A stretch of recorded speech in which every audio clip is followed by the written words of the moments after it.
The massive crystal dome of the Galactic Council chambers stretched high above the assembly floor, its walls pulsing with soft blue light that had witnessed countless debates over 3 centuries. Jake Morrison stood at the human delegation podium, his hands gripping the smooth metal surface as he watched the alien representatives settle into their designated areas. The Zentari delegation clicked their mandibles in what passed for conversation among their species, while the towering Vorthak beings hummed low frequencies that vibrated through the floor. At the far end of the chamber, the ethereal luminari floated in their containment fields, their translucent forms shimmering like captured starlight. Lisa Hayes observed from the viewing gallery reserved for military attaches, her captain's uniform. Bearing the insignia of the Earth Defense Fleet, she had seen this same scene play out dozens of times over her career, but today felt different. The tension in the air was thick enough to cut with a plasma blade. Behind her sat Admiral Susan Brooks, whose weathered face showed the strain of the past several months. Both women knew that today's session would determine humanity's future. In the Galaxy Dot for 32 years, humans had served the Galactic Council with distinction. They had mediated trade disputes between species that communicated through color changes and sound frequencies. They had designed technological solutions that bridged the gap between silicon-based and carbon-based life forms. Human peacekeepers had died protecting alien worlds, and human scientists had shared discoveries that advanced entire civilizations. Yet when Earth had requested support for their struggling outer colonies, the response had been bureaucratic. Delays and endless committee reviews. Morrison reviewed his notes one final time, though he had memorized every word. The outer colonies of New Denver and Port Liberty were facing critical shortages of medical supplies and food production equipment. Terraforming systems on 3 worlds were failing, threatening the lives of over 2 million human settlers. These were not luxury requests or territorial expansions. These were basic humanitarian needs that any council member would expect support for. In similar circumstances, the session began with the traditional greeting rituals. The Hive Queen of the Insectoid Collective produced a series of sharp clicks that translated to formal recognition of the assembly. The Corvan military representative struck his chest plates twice, creating a metallic ring that echoed through the chamber. The Aquatic Federation spokesperson sang a brief melody that their translators rendered as welcoming harmonies. When Morrison's turn came, he simply nodded and said, "The United Earth delegation acknowledges the assembly and requests immediate consideration of Resolution 2847 Alpha regarding humanitarian aid to human colonial territories." The Zentari trade minister, whose name in human phonetics approximated Chekvash, immediately raised an objection. The human colonies were established without proper environmental impact studies. The Council cannot be expected to remedy poor planning decisions. Morrison felt his jaw tighten. The environmental studies had been completed and approved by 3 separate council committees. The current crisis had nothing to do with planning and everything to do with equipment, failures that no amount of preparation could have prevented.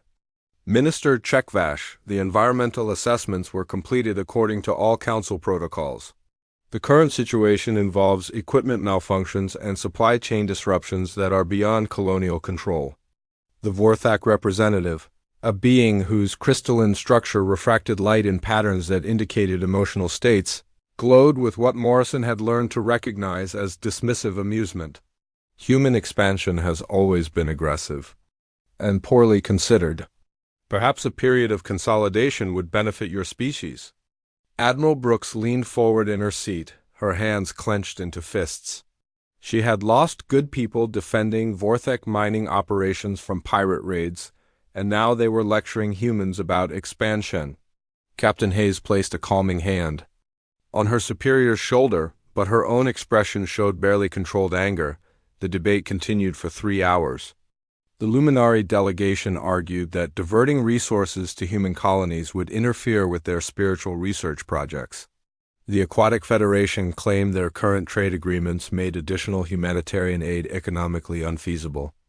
The Insectoid Collective maintained that human colonies should be self-sufficient according to their interpretation of Council Charter provisions, Morrison presented detailed reports showing how human colonies had provided mineral resources, agricultural products, and technological innovations that benefited the entire galactic community. He showed casualty figures from human peacekeeping missions and economic data, proving that human contributions far exceeded what they received in return. The alien representatives listened politely but offered only sympathy without substance. When the formal debate period ended, Council President Vorthak Prime called for the vote on Resolution 2847 Alpha. The voting chamber filled with lights as each delegation indicated their position.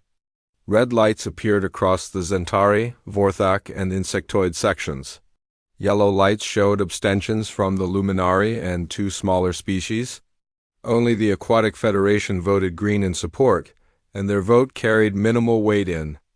Council Mathematics. Morrison watched the final tally appear on the main display screen. Resolution 2847 Alpha was rejected by a margin of 73%. This was the fifth consecutive rejection of human aid requests over the past 8 months.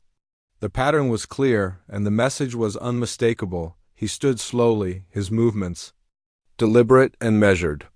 The chamber fell silent as Morrison activated his personal communicator and transmitted a coded message to Admiral Brooks.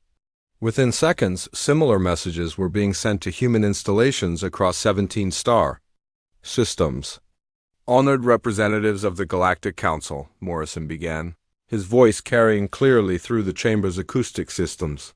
For over 3 decades, humanity has served this body with dedication and sacrifice. We have mediated your disputes, protected your trade routes, and shared our innovations freely. We have asked for support in our time of need and been denied repeatedly. The Zentari trade minister began to interrupt, but Morrison continued without pause. Therefore, effective immediately, the United Earth government withdraws from the Galactic Council. We will no longer participate in your deliberations, provide peacekeeping services, or honor any existing agreements beyond basic non-aggression pacts. The chamber erupted in shocked exclamations from a dozen species. The Vorthak president's crystalline form flashed bright red in alarm. Several alien delegates began speaking simultaneously, their words creating a cacophony that the translation systems could not properly render. Morrison gathered his materials calmly. You have demonstrated that human contributions are taken for granted and our needs are considered unimportant. We choose to focus our efforts on those who value our partnership. He walked toward the exit as the chaos behind him continued to grow. Captain Hayes and Admiral Brooks were already moving toward the diplomatic transport bays, where human personnel were beginning the largest withdrawal in galactic history. Within hours, the galaxy would discover just how much they had relied on humanity's quiet competence. The first signs of trouble appeared exactly 72 hours after Ambassador Morrison delivered his withdrawal speech. Ryan Clark was packing his personal belongings from his office at the Mediation Center on Kepler Station when the emergency alerts began flashing across his communication panel. The Krell-Vaxxon trade dispute, which he had been managing for 2 years through careful diplomatic maneuvering, had exploded into open violence. Clark stopped his packing and activated the emergency channel. The image that appeared showed smoking ruins where the Vaxxon trade depot had stood just days earlier. 3 Krell fighters were engaging Vaxxon patrol ships in the asteroid field between their territories. Weapons fire lit up space like deadly fireworks as ships that had maintained an uneasy peace for years suddenly found themselves at war. The Krell delegation leader, a massive reptilian being named Thrakmor, appeared on one screen while the Vaxxon trade minister materialized as a shimmering energy pattern on another. Both were demanding immediate mediation, but neither could agree on basic meeting protocols without human oversight. The Krell insisted on meeting in neutral space according to their warrior traditions, while the Vaxxons required atmospheric conditions that would be toxic to Krell physiology. Clark had spent months learning the subtle cultural requirements of both species. He understood that Krell honor demanded they never appear weak by requesting special accommodations, while Vaxxon dignity required environmental conditions that acknowledged their energy-based nature. The solution had always been a carefully designed meeting space that gave both sides what they needed while allowing each to maintain face, without Clark to facilitate these arrangements. The peace talks collapsed within hours. The other council mediators tried to help, but they lacked the deep cultural knowledge that Clark had developed through years of patient study. The Zentari mediator inadvertently insulted the Krell by suggesting they were being unreasonable, while the Vorthic representative confused the Vaxans by treating them like solid matter beings. Meanwhile, at the Helix research station in the Proxima sector, Dr. Amanda Foster watched helplessly as 3 years of breakthrough research began falling apart. The quantum resonance chambers that powered their medical experiments required constant fine-tuning using protocols that only human scientists had mastered. The alien research team included brilliant minds from 7 different species, but none of them understood the intuitive adjustments that human technicians made almost unconsciously. The first chamber went offline when its harmonic frequencies began drifting out of alignment. Dr. Xif Tal, the station's insectoid head of research, tried to recalibrate the system using the written procedures that Foster's team had left behind. However, the manuals could not capture the subtle environmental factors that human operators sense through experience and instinct. What should have been a 5-minute adjustment became a 3-hour struggle that ended with the chamber burning out completely. Foster received the distress call just as her transport ship was leaving the station's docking bay. She could see the research facility growing smaller through her viewport, its gleaming laboratories containing experiments that might have cured diseases affecting millions of beings across the galaxy. The cancer research project that had shown promising results with Zentari test subjects was now suspended indefinitely. The neural regeneration studies that could have helped injured Corvin warriors were stuck without the quantum field generators that only humans knew how to operate. On the industrial world of Gamma Tertius, engineer Tim Rodriguez was already aboard a human evacuation transport when the mining consortium's emergency beacon activated. The massive ore processing facility that he had helped design and maintain for 8 years was experiencing its first major equipment failure since coming online. The adaptive repair protocols that Rodriguez had implemented were failing without human oversight to guide them. The problem started with a simple bearing failure in Processing Unit 7. Under normal circumstances, the facility's maintenance AI would have detected the issue and automatically routed operations through backup systems while repair drones fixed the problem. However, the AI relied on decision trees that Rodriguez had programmed based on human problem-solving approaches. When multiple systems began experiencing cascading failures, the AI became paralyzed by too many simultaneous variables. Rodriguez watched the facility's status reports from his transport's communication console. Production levels dropped from optimal to 60% within the first day, then plummeted to 40% as more equipment failed. The alien technicians he had trained were competent at following standard procedures, but they lacked the creative thinking that humans brought to unexpected problems. When faced with a situation that did not match their training protocols, they hesitated instead of adapting. The Corven facility manager, a proud warrior engineer named Vexthal, had initially been skeptical of human methods. He preferred direct, aggressive solutions to mechanical problems. However, over the years he had grudgingly admitted that Rodriguez's approach of treating machines like living beings somehow produced better results. Now, faced with equipment that seemed to be developing new problems faster than they could be solved, Vexthal found himself wishing he had paid closer attention to the human engineer's explanations. Back at the Galactic Council headquarters, the emergency session called to address the mounting crises turned into a demonstration of everything that was going wrong. Without human moderators to facilitate discussion between wildly different species, the meeting devolved into chaos within. The first hour, the insectoid delegates communicated through rapid clicking patterns that overwhelmed the translation systems, while the ethereal collective's representatives sang harmonies that caused physical discomfort to several other species. The Zentari Trade Minister tried to take control of the session, but his aggressive negotiating style only made things worse. When he suggested that the various crises were unconnected coincidences, the Vorthak representative's crystalline form flashed angry red patterns. The Aquatic Federation's delegate began producing ultrasonic frequencies that caused the Krell ambassador to cover his hearing organs in obvious distress. Council President Vorthak Prime attempted to restore order, but even his authority was limited without the diplomatic protocols that humans had developed over decades of interspecies cooperation. The meeting ended with 3 separate walkouts and no solutions to any of the growing problems. Within a week of humanity's withdrawal, 17 different council members had sent private communications to Earth requesting assistance with various crises. However, official pride prevented the council from making any public acknowledgement that they needed human help. The galaxy was learning that humans had been far more than just another member species. They had been the invisible foundation that held everything together. 2 weeks after humanity's withdrawal from the Galactic Council, the first major economic shockwaves began rippling through civilized space.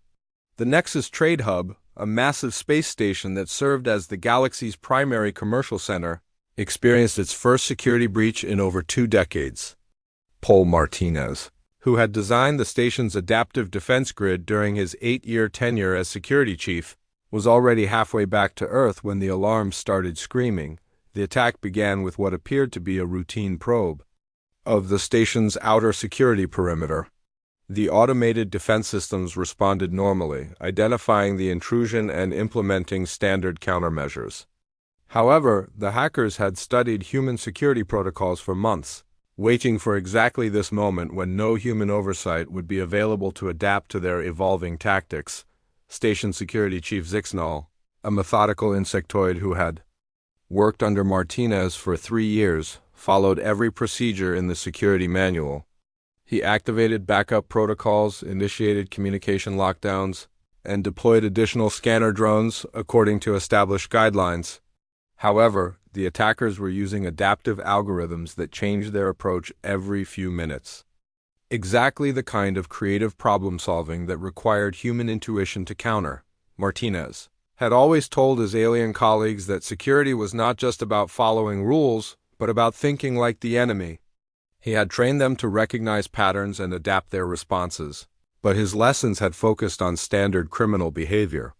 These attackers were using human-style creativity against defenses that had been designed with human flexibility in mind.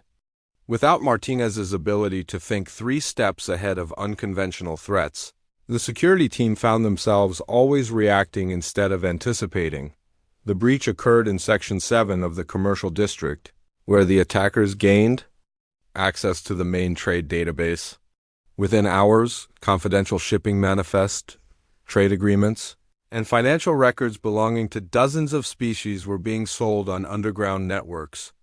The economic damage extended far beyond simple data theft as trading partners lost confidence in the hub's security guarantees. Commander Helen Carter was monitoring the crisis from her flagship in Earth space when she received the first of what would become dozens of desperate requests for human peacekeeping assistance. The message came from the Outer Rim territories, where 3 separate conflicts had reignited within days of human withdrawal from the region. The most serious situation was developing on the border between Krell and Centauri space, where a mining rights dispute that had been carefully managed for 5 years suddenly exploded into open warfare. Carl Thompson, the human negotiator who had maintained the delicate balance between these 2 aggressive species, had been essential to preventing exactly this kind of escalation. Thompson had understood that both species valued strength and honor above compromise, but he had found ways to let each side win something meaningful while avoiding direct confrontation. He had arranged for joint mining operations where both species could demonstrate their capabilities, created trade agreements that benefited both economies, and established cultural exchange programs that reduced mutual hostility. Without Thompson's careful management, the Krell and Centauri reverted to their natural aggression. A minor disagreement over extraction quotas became a major diplomatic incident when neither side had a trusted mediator to help them save face while backing down. The Krell accused the Zentari of stealing resources, while the Zentari claimed the Krell were violating territorial agreements. Within a week, both sides had moved military vessels into the disputed zone. Commander Carter received similar reports from 16 other regions where human peacekeepers had maintained stability for years. The common pattern was always the same.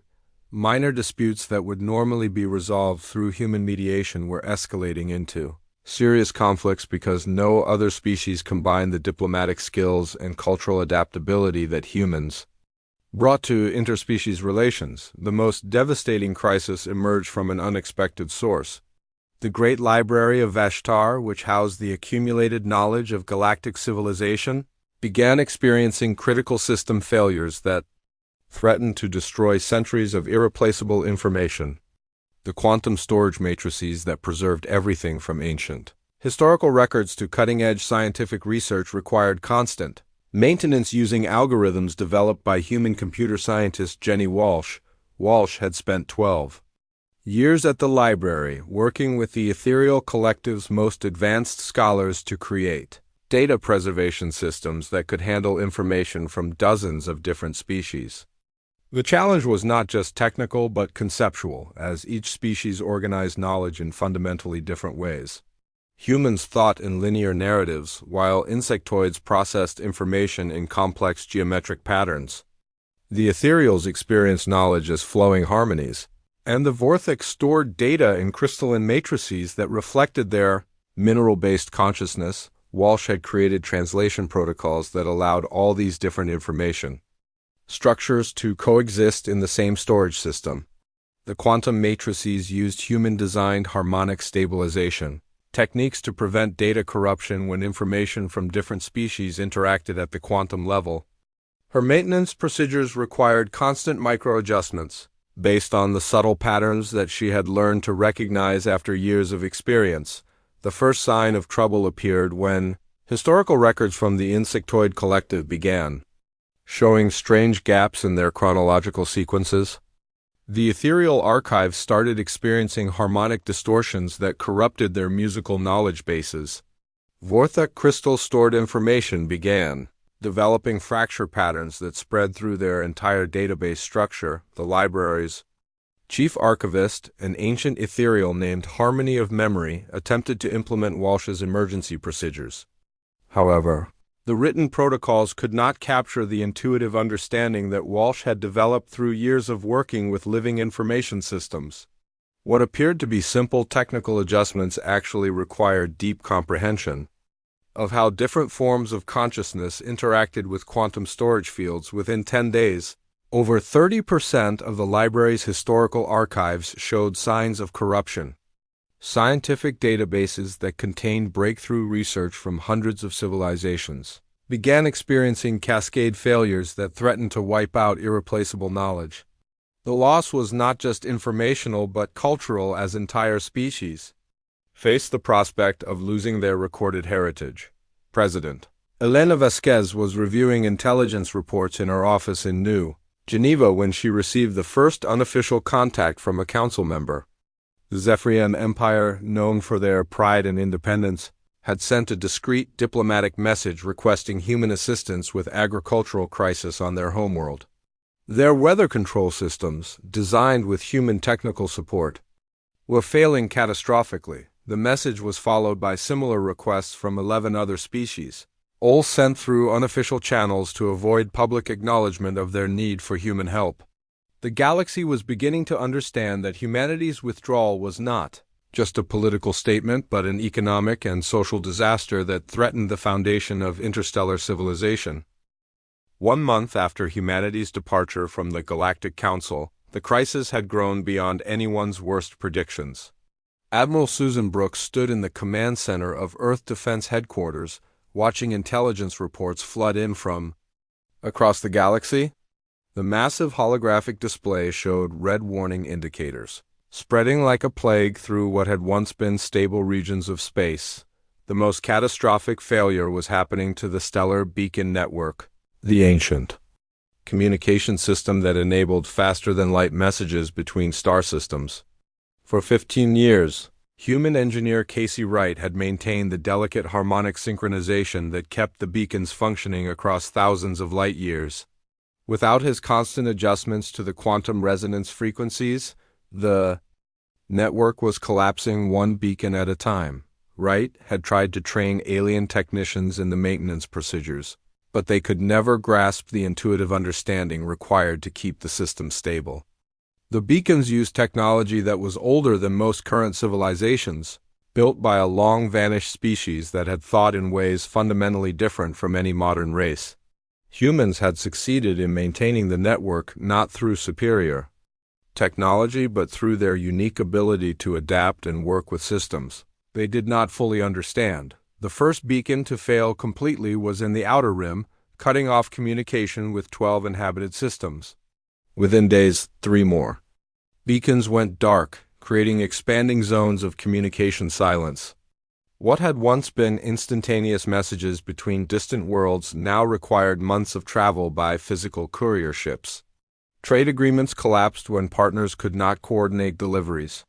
Diplomatic missions became impossible when ambassadors could not contact their home governments for instructions. Brooks received reports that panic was spreading through sectors that had lost beacon contact.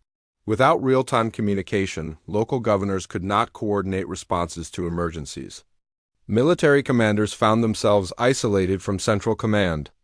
The carefully maintained balance of galactic civilization was crumbling as each region became an island cut off from the larger universe. The agricultural crisis on Zephyrian worlds had escalated beyond environmental disaster into complete social collapse. Danny Cooper, the human climatologist who had designed their atmospheric processors, received increasingly desperate messages begging him to return. The weather control systems that maintained perfect growing conditions across 7 worlds were generating massive storms that destroyed entire harvests. Cooper had spent 8 years learning to work with Zephyrian atmospheric patterns, which were unlike anything found on other worlds. The planet's unusual magnetic field created weather systems that changed in complex cycles lasting several years. Cooper had programmed the control systems to work with these natural patterns rather than fighting against them. But the alien technicians who took over his duties did not understand the long-term rhythms he had discovered. The Zephyrians were a proud warrior culture that had never asked for help from any other species. Their society was built around self-reliance and strength, making their secret diplomatic outreach to Earth a humiliating admission of failure. Through encrypted channels, they offered Cooper massive payments and permanent research facilities if he would return to save their worlds. When he refused without official council authorization, they began evacuating their most vulnerable populations to colony ships. In the heavily defended Corvan territories. The collapse of early warning systems had created a different kind of crisis. The automated defense platforms that protected against cosmic threats relied on human pattern recognition to distinguish between natural phenomena and genuine dangers. Without human operators like Maria Santos who could interpret subtle sensor readings, the platforms were either firing at harmless space debris or ignoring real threats. The disaster struck when a massive asteroid swarm approached the densely populated Centauri cluster. The defense grid detected the incoming objects but classified them as a natural meteor shower based on their composition and trajectory. However, Santos would have noticed that the asteroids were moving in formation patterns that indicated artificial acceleration. She would have recognized that this was not a random cosmic event but a directed attack using camouflage projectiles. By the time the alien defense operators realized their mistake, the asteroid swarm was too close to stop completely. Emergency evacuation orders went out to 3 billion civilians across 12 worlds as the defense platforms desperately tried to destroy as many incoming projectiles as possible. The evacuation succeeded in saving most lives, but the economic and social disruption was enormous. Entire planetary governments were relocated to orbital stations while asteroid impacts devastated major cities and industrial centers. Admiral Brooks watched the casualty reports with growing anger. These were not military defeats or natural disasters, but preventable tragedies that occurred because alien governments had taken human contributions for granted. The humans who had died building and maintaining these systems deserved better than to have their work abandoned. The moment it became politically convenient, the Council's emergency sessions had become daily occurrences, but without human moderators. To facilitate communication between different species, each meeting ended in greater chaos than the last. The Ethereal Collective had withdrawn from active participation after claiming that the other species were deliberately corrupting the harmonic frequencies used in their language. The insectoid delegates accused the Zentari of using pheromone weapons to influence their decisions. The Aquatic Federation threatened to flood the council chambers if atmospheric composition was not adjusted to their preferences. Dr. Helen Carter, now commanding Earth's Rapid Response Fleet, monitored the breakdown of galactic law enforcement. Without human peacekeepers to maintain order in disputed territories, piracy and territorial raids were increasing exponentially.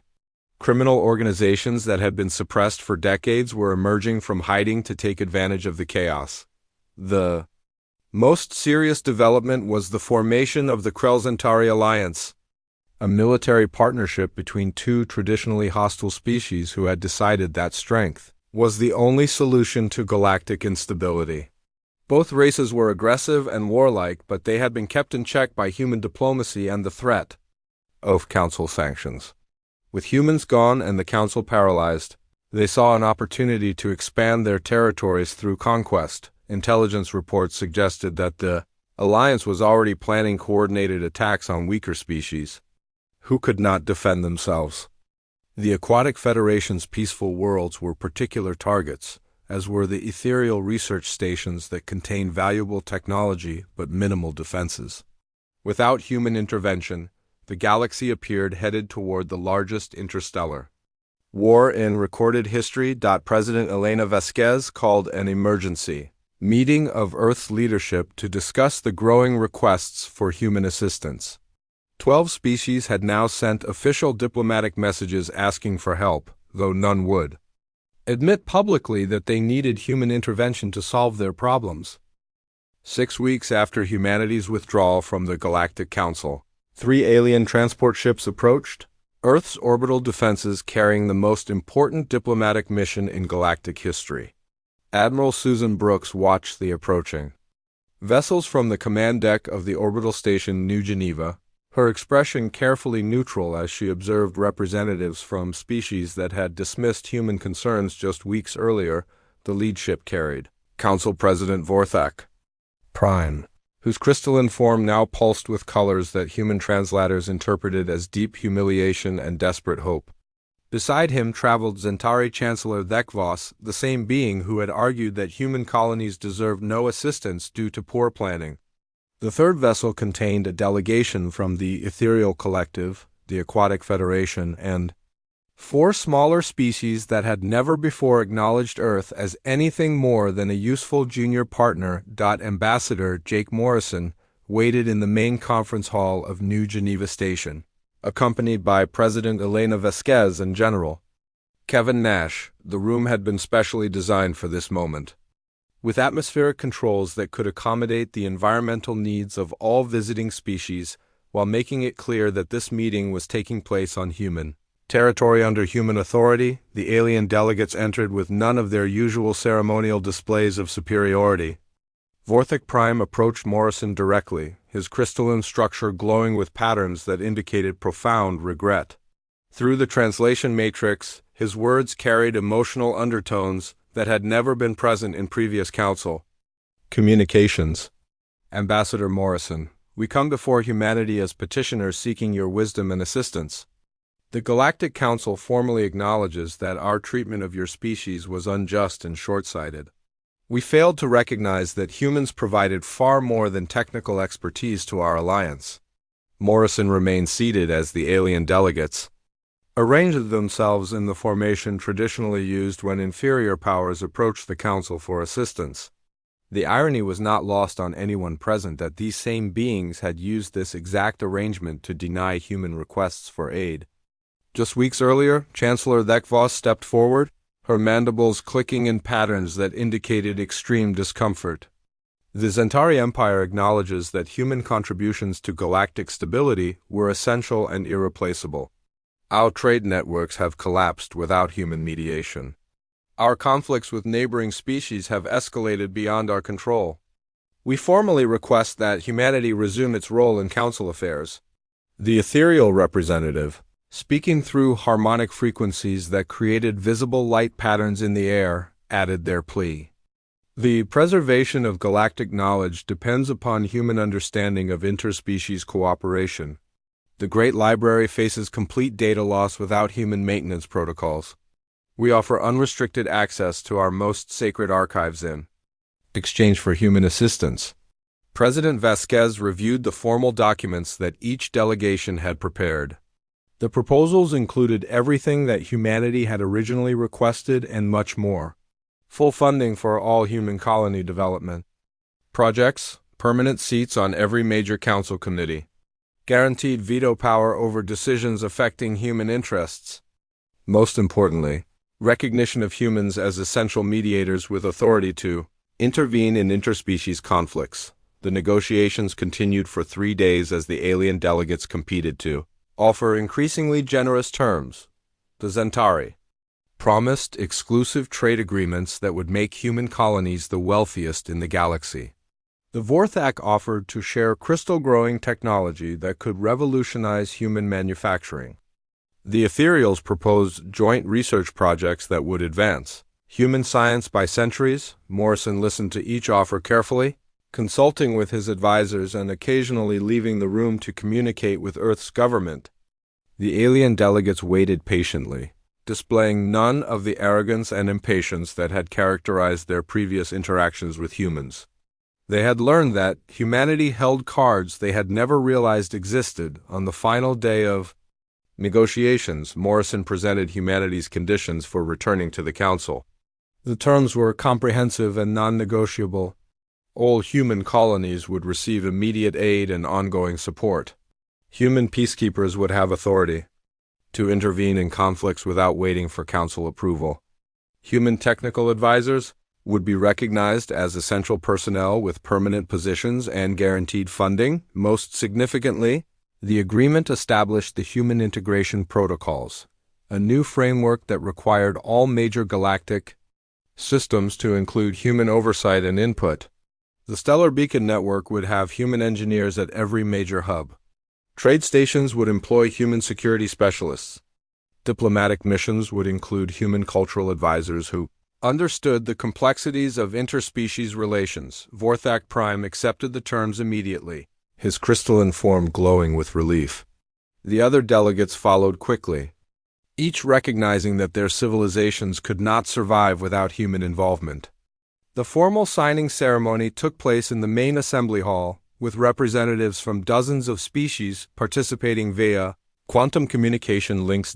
As the first human ships prepared to return to Council space, they found a galaxy that had been fundamentally changed by 6 weeks of chaos.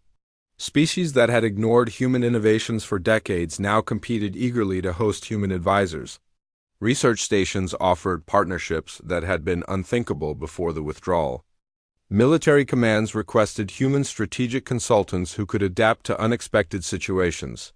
Casey Wright returned to the Stellar Beacon Network to find alien technicians waiting respectfully for his instructions instead of dismissing his methods as overly complex. Jenny Walsh arrived at the Great Library to discover that the ethereal archivists had preserved detailed records of her maintenance procedures and were eager to learn from her experience. Danny Cooper was welcomed back to the Zephyrian worlds as a hero whose knowledge could save their civilization. The most significant change was in the attitudes of alien leadership toward human capabilities.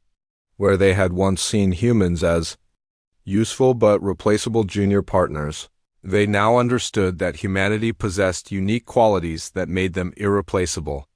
Human adaptability, creativity, and ability to find common ground between different species were not just helpful traits, but essential elements of galactic civilization. Admiral Brooks' final report to Earth Command captured the transformation perfectly. The withdrawal lasted only 6 weeks, but its impact will reshape galactic politics for generations. Every species in the galaxy now understands that humans are not just another member of the Council, but the foundation that holds everything together. We have moved from being petitioners seeking acceptance to being recognized as the indispensable guardians of galactic peace. Morrison's personal log entry became part of the official record. Sometimes the only way to show people your true value is to let them experience life without you. The galaxy learned that humans are not just capable participants in their civilization, but the essential element that makes their civilization possible. We walked away from an unfair relationship and returned to one built on mutual respect and genuine partnership.